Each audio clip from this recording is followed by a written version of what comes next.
हम ancient history Ramsharan Sharma की book old NCERT शुरू करने जा रहे हैं। अध्याय 1, प्राचीन भारतीय इतिहास का महत्व। प्राचीन भारत के इतिहास का अध्ययन कई दृष्टियों से महत्वपूर्ण है। इससे हम जानते हैं कि मानव समुदायों ने हमारे देश में प्राचीन संस्कृतियों का विकास कब, कहाँ और कैसे किया। ये बतलाता है कि उन्होंने कृषि की शुरुआत कैसे की, जिससे कि मानव का जीवन सुरक्षित और सुस्थिर हुआ। इससे ये ज्ञात होता है कि प्राचीन भारत के निवासियों ने किस प्रकार प्राकृतिक संपदाओं की खोज की और उनका उपयोग किया तथा किस प्रकार उन्होंने अपनी जीविका के साधनों की सृष्टि की। हम ये भी जान पाते हैं कि उन्होंने खेती, कताई, बुनाई, धातुकर्म आदि की शुरुआत कैसे की, कैसे जंगलों की सफाई की और कैसे ग्रामों, नगरों और अंततः राज्यों की स्थापना की। कोई समुदाय तब तक सभ्य नहीं समझा जा सकता जब तक वह लिखना न जानता हो। आज भारत में जो विभिन्न प्रकार की लिपियां प्रचलन में हैं, उन सब का विकास प्राचीन लिपियों से हुआ। हमारी आज की भाषाओं का भी यही हाल है, वही हाल है। ठीक है, हमारी वर्तमान भाषाओं की जड़ें अतीत में हैं और वे कई युगों में विकसित हुई है। अनेकता में एकता। प्राचीन भारत का इतिहास बड़ा रोचक है क्योंकि भारत अनेकानेक मानव प्रजातियों का संगम रहा है।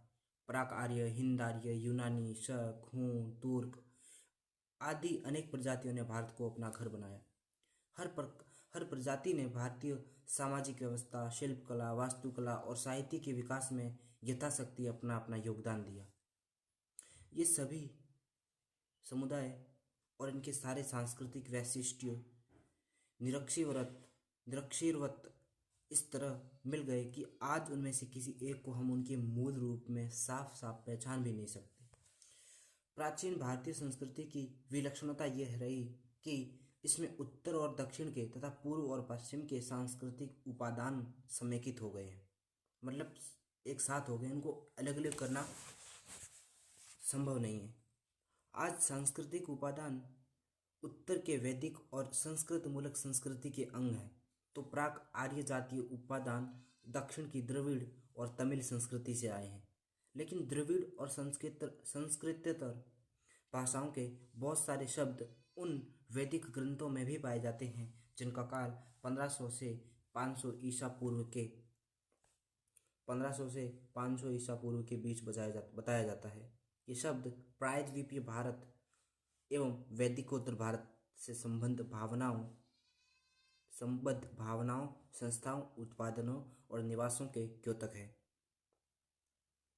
इसी प्रकार पाली और संस्कृत के बहुत शब्द जो गंगा के मैदानों में विकसित भावनाओं और संस्थाओं के द्योतक है, वे लगभग 300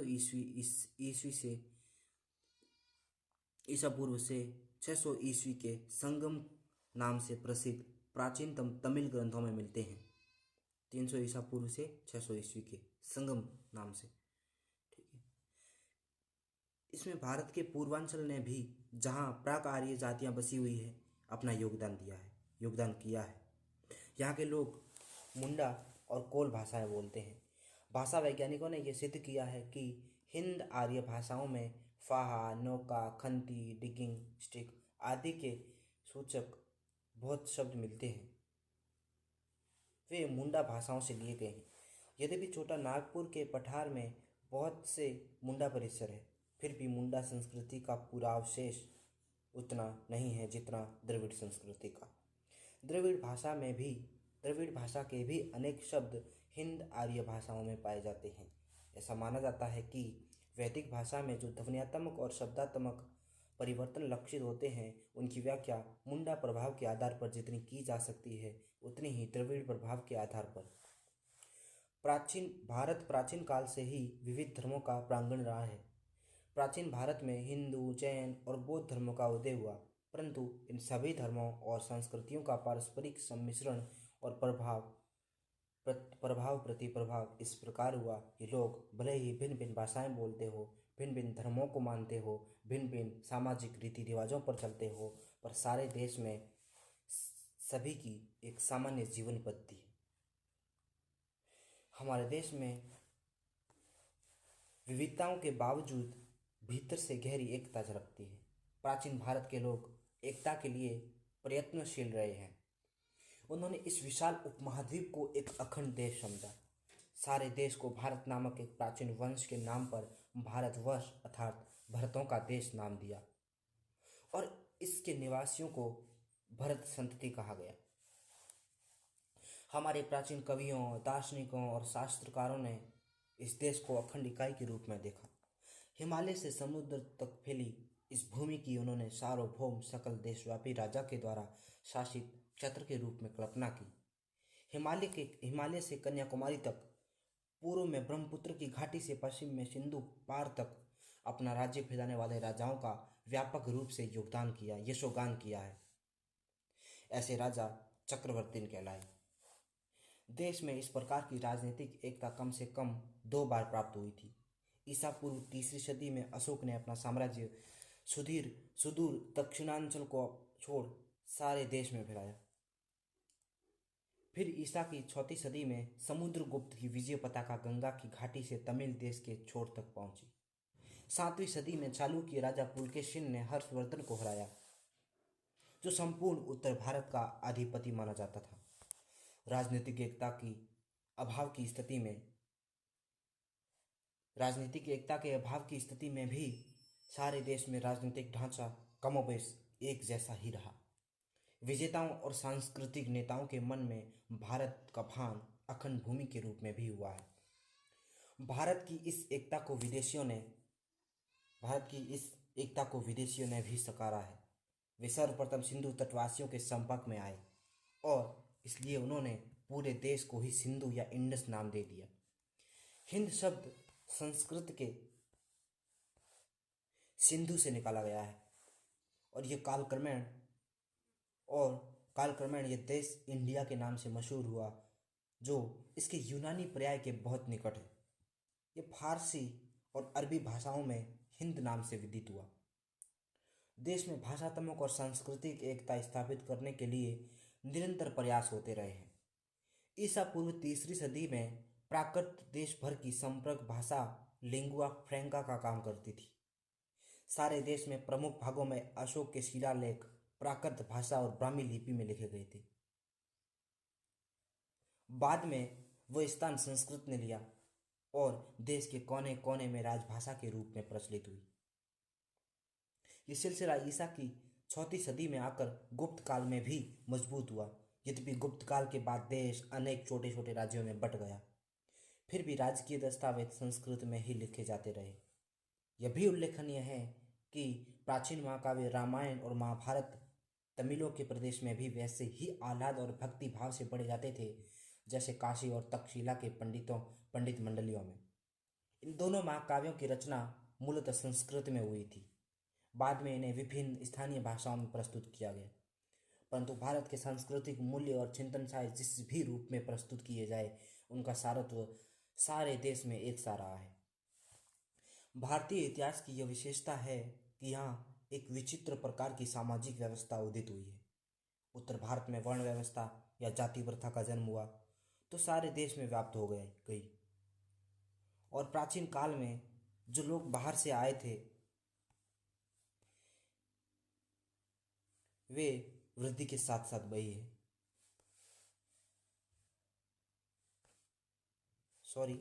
यहाँ से मैंने पढ़ा। प्राचीन काल में जो लोग बाहर से आए थे वे भी किसी न किसी वर्ण जाति में मिल गए हैं। वर्ण व्यवस्था ने ईसाइयों और मुसलमानों को भी प्रभावित किया। धर्म परिवर्तन करने वाले लोग किसी न किसी जाति के थे और वे हिंदू धर्म को छोड़ नए धर्म में दीक्षित हो जाने पर भी पूर्व की अपनी जाति के कुछ रीति रिवाजों का पूर्ववत चलते रहे, उस रीति रिवाजों पर। ठीक है। वर्तमान में अतीत की प्रासंगिकता। आधुनिक काल में हम जिन समस्याओं का सामना कर रहे हैं उनके संदर्भ में भारत के अतीत का अध्ययन विशेष सार्थक सिद्ध होता है। कुछ लोग प्राचीन संस्कृति और सभ्यता को फिर से लौटने के लिए आवाज़ उठा रहे हैं और भारत के उज्जवल अतीत के गुणगान में भाव विभोर हो जाते हैं। उन्हें कला कौशल की, प्राचीन वस्तुओं के संरक्षण की भी उतनी चिंता नहीं है।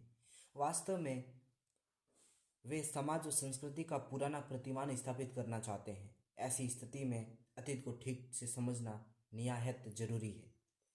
बेशक भारत के लोगों ने जीवन के विभिन्न क्षेत्रों में प्रगति की है, पर केवल अतीत की प्रगति के बल पर ही हम आज के ज्ञान विज्ञान की उपलब्धियों का मुकाबला नहीं कर सकते।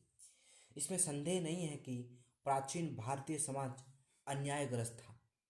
वर्णों पर निचले, विशेषत शूद्रों और चांडालों पर जिस तरह से अपात्रताएं थोप दी गई थी, वो आज के विचार में बड़ा ही खेदजनक है।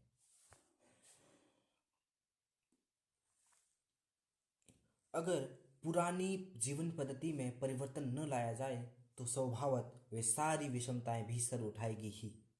भारत में सभ्यता के विकास की धारा इन सामाजिक भेदभावों की वृद्धि के साथ साथ बही है। प्रतिमूलक और मानव मूलक कठिनाइयों पर विजय पाने में हमारे पूर्वजों को ही जो सफलता मिली है, उसे उससे हमें भविष्य के लिए प्रेरणा मिलती है। पर अतीत को पुनः लौटाने का अर्थ होगा उन सामाजिक विषमताओं को कायम रखना जिसके कारण हमारा देश चिरकाल से दुर्दशा ग्रस्त रहा है। इसलिए सही ढंग से अतीत का मर्म समझना आवश्यक है। प्राचीन, मध्य और उत्तर काल की बहुत सी रूढ़ियाँ वर्तमान काल में भी हमारा पीछा करती हुई आई है। पुराने लोकाचार, मान्यताएं, सामाजिक रीति रिवाज और धार्मिक कर्मकांड विधियाँ लोगों के मन में इतनी गहराई तक पहुंची हुई है कि उनसे छुटकारा पाना आसान नहीं है। दुर्भाग्यवश ये पुराने दुराग्रह व्यक्ति और राष्ट्र दोनों के विकास में भीतर से अवरोध उत्पन्न करते हैं। इस तरह की बातों को उपनिवेशीय परिस्थिति में जानबूझकर बढ़ावा दिया जाता रहा है। जब तक समाज में अतीत के ऐसे दुराग्रहों को दूर नहीं कर देंगे, तब तक भारत तीव्र गति से आगे नहीं बढ़ सकेगा। जातिवाद और संप्रदायवाद हमारे देश को जनतांत्रिक रास्ते में एकता कायम रखते हुए आगे बढ़ने में बाधा डाल रहे हैं। जातीय व्यवधान और पूर्वाग्रह पढ़े लिखे लोगों के मन में भी शारीरिक श्रम की प्रतिष्ठा को घुसने नहीं देती और अपने सामान्य हित में हमें एकताबद्ध नहीं होने देती। महिलाओं को नागरिक अधिकार भले ही मिल गए हो, लेकिन समाज में युगों युगों से दबी रहने के कारण वे अपनी भूमिका निभाने में समर्थ नहीं हुए। निम्न वर्ण के लोगों का भी यही हाल है। प्राचीन भारत के अध्ययन से हम तह में बैठकर पता लगा सकेंगे कि इन दुराग्रहों की जड़ें कहाँ हैं। हम उन कारणों को ढूंढ निकाल सकेंगे जिन पर जाति प्रथा और महिला की प्राधीनता टिकी हुई है और संकीर्ण संप्रदायवाद को बढ़ावा मिल रहा है।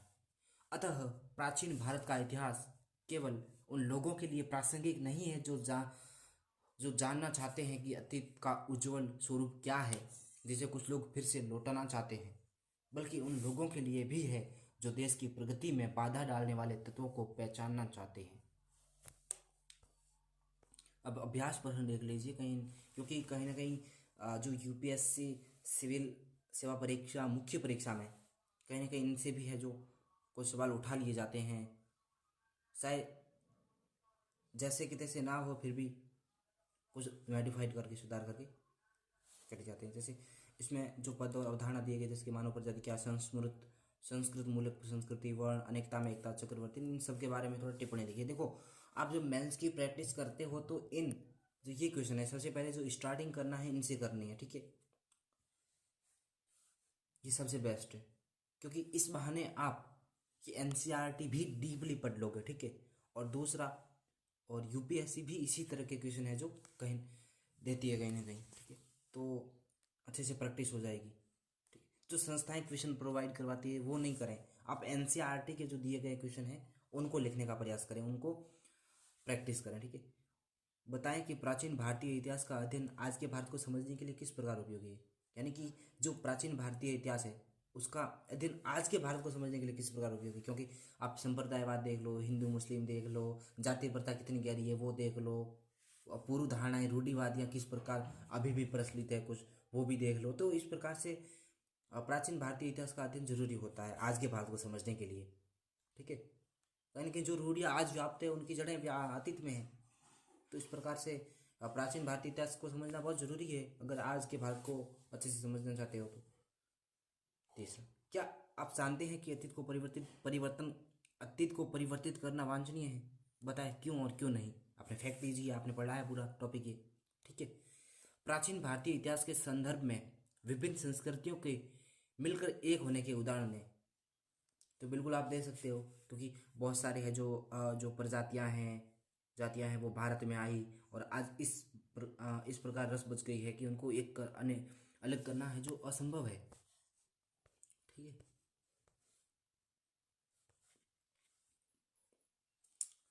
अध्याय 1 पूरा हो गया। अब जो नेक्स्ट अध्याय 2 है वो नेक्स्ट वीडियो में करेंगे। ठीक है, तब तक के लिए थैंक यू।